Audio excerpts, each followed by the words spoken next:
आता हा ज्यूस आपल्याला गाळून घ्यायचा आहे।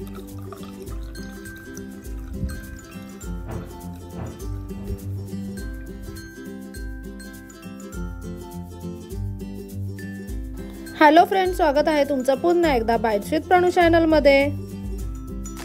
आज ना बाईट्स विथ प्रणू मध्ये आपण आवळ्याचा ज्यूस बनवणार आहे। त्यासाठी सगळ्यात पहिल्यांदा इथे आपण एक आवळा घेतलेला आहे। छान असा एक आवळा इथे आपण घेतलेला आहे। थोडीशी ना पुदिन्याची पानं घेतलेत आपण इथे, आणि ना 2च आल्याचे तुकडे घेतलेले आहेत। इथे आता ना हा आवळा आपण चिरून घेतलाय, ह्यातली बी आपण काढून घेतली। आता हे आवळ्याचे तुकडे आपण मिक्सरच्या भांड्यात टाकूयात। त्यामध्ये ना ही 2-3 पुदिन्याची पानं घेतली ती टाकायची आहेत, आणि फक्त 2 आल्याचे तुकडे घेतलेले आहेत आपण छोटेसे असे फ्लेवर येण्यासाठी, ते यामध्ये टाकूयात। आता इथे आपण ना सेंधव मीठ घेतलेलं आहे, साधारणतः पाव चमचा इतकं सेंधव मीठ आपण टाकलेलं आहे। त्याच्यानंतर अगदी थोडंसं किंचित असं आपलं नॉर्मल वाला मीठ आपण यामध्ये टाकलंय। एक छोटासा असा गुळाचा खडा टाकायचा आहे यामध्ये, थोडंसं पाणी टाकायचंय, आणि ना मिक्सर मधून हे आपल्याला वाटून घ्यायचंय।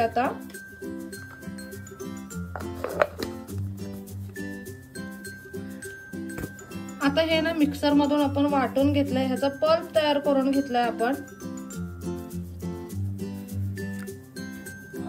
आता ना ह्याच्यामध्ये आपण पाणी टाकूयात।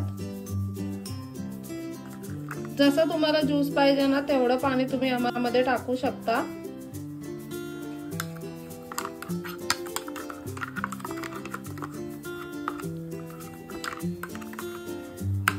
आता हा ज्यूस आपल्याला गाळून घ्यायचा आहे।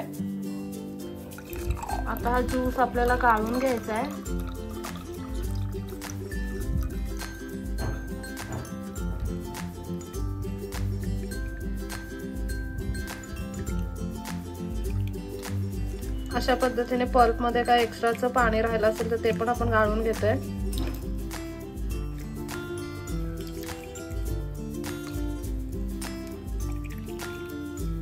वरून ना गार्निशिंग साठी थोडंसं पिंक सॉल्ट टाकणार आहे आपण, आणि ना एक पुदिन्याचं पान ठेवूयात।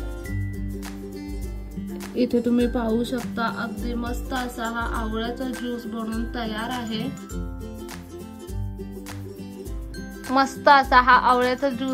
तयार आहे। आता मम्मी तो टेस्ट करून बघणार आहे। मम्मी सांग कसं झालंय। खूप सुंदर, अप्रतिम, आरोग्यदायी, अगदी मस्त असा हा आवळ्याचा ज्यूस झालाय। तुम्ही ना आवर्जून हा ज्यूस घरी ट्राय करू शकता, खूप छान लागतो प्यायला। आता फ्रेश आवळे येतात मार्केटमध्ये, त्यावेळी तर अशा पद्धतीने आवळ्याचा ज्यूस तुम्ही घरी बनवलाच पाहिजे। नक्की ही रेसिपी घरी ट्राय करा। कसा वाटला व्हिडिओ कमेंट बॉक्स मध्ये नक्की सांगा।